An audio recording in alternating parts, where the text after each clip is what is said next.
Bonjour et bienvenue. Aujourd'hui, on va décortiquer ensemble une fonction absolument essentielle des Duesi. Comment ajouter un nouvel apprenant? C'est vraiment la base de tout, alors on va voir pas à pas comment maîtriser cette procédure. C'est parti. Alors, avant même de cliquer sur quoi que ce soit, il faut bien comprendre une chose. Ajouter un élève, ce n'est pas juste un simple remplissage de formulaire, non. C'est vraiment la pierre angulaire de tout son parcours dans l'établissement. La moindre petite erreur ici peut avoir des conséquences sur les notes, la facturation, la communication avec les parents, bref, tout commence vraiment par là. Ok, première section, on va jeter un œil au centre de gestion étudiant. C'est notre point de départ, notre tableau de bord.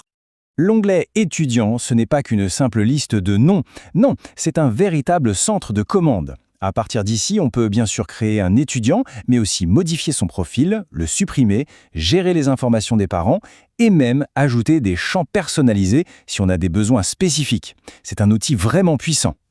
Bon, maintenant qu'on a vu le où, il est temps de passer au comment. Alors, on est prêt à démarrer cette admission? Allons-y.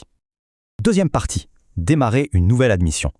Là, on se concentre sur les tout premiers clics, la navigation pour arriver au bon endroit. Voilà la séquence à suivre, c'est vraiment très simple. D'abord, on clique sur étudiant, puis on choisit admission des étudiants. Ensuite, on sélectionne la section de la classe et pour finir, l'année de session.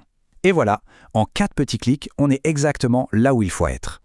Et là, petite astuce de la plateforme pour faire gagner du temps. La date d'admission, elle est déjà mise à aujourd'hui et le statut de l'élève est par défaut suractif. C'est super pratique, mais bien sûr, si on a besoin de changer ça, tout reste modifiable.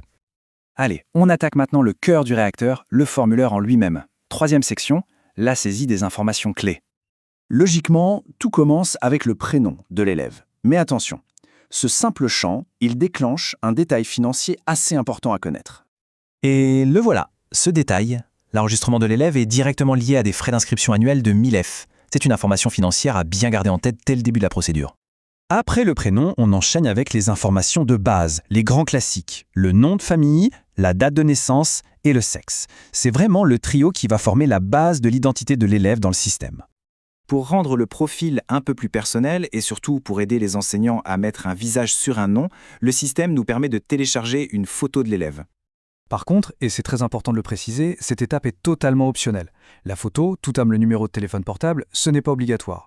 La plateforme offre cette flexibilité, ce qui permet de ne renseigner que le strict nécessaire si on le souhaite. Passons maintenant aux adresses. Il y a 2 champs bien distincts. D'un côté, l'adresse actuelle, c'est là où l'élève habite en ce moment. De l'autre, l'adresse permanente, qui correspond au domicile principal. Le système peut parfois les pré-remplir, mais un bon conseil, toujours vérifier que l'information est correcte. Ah, et ça, c'est une fonction vraiment intelligente pour garder une base de données propre et bien rangée. Avant de créer un nouveau tuteur, on peut le rechercher directement avec son adresse email. C'est un réflexe tout simple qui évite de créer des doublons et qui fait gagner en temps précieux. Et si la recherche ne donne rien, eh bien pas de panique, il suffit de créer un nouveau profil pour le tuteur en remplissant ces 4 petites informations, son nom, son prénom, son sexe et son numéro de téléphone. C'est tout simple. Alors là, c'est une solution vraiment bien pensée pour un problème qu'on rencontre souvent. Si un parent n'a pas d'adresse email, pas de blocage. La plateforme propose de lui en générer une comme ça à la volée. C'est une solution intégrée qui rend l'inscription beaucoup plus fluide. On arrive au bout du tunnel. C'est la dernière ligne droite. 4e et dernière section. Finaliser et soumettre.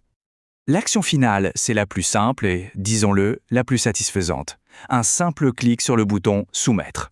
Et voilà, le tour est joué, toutes les données sont enregistrées dans le système et l'admission du nouvel apprenant est officialisée. Voilà, l'étudiant est bien inscrit. On pourrait se dire, mission accomplie. Mais la vraie question, c'est « et maintenant ?»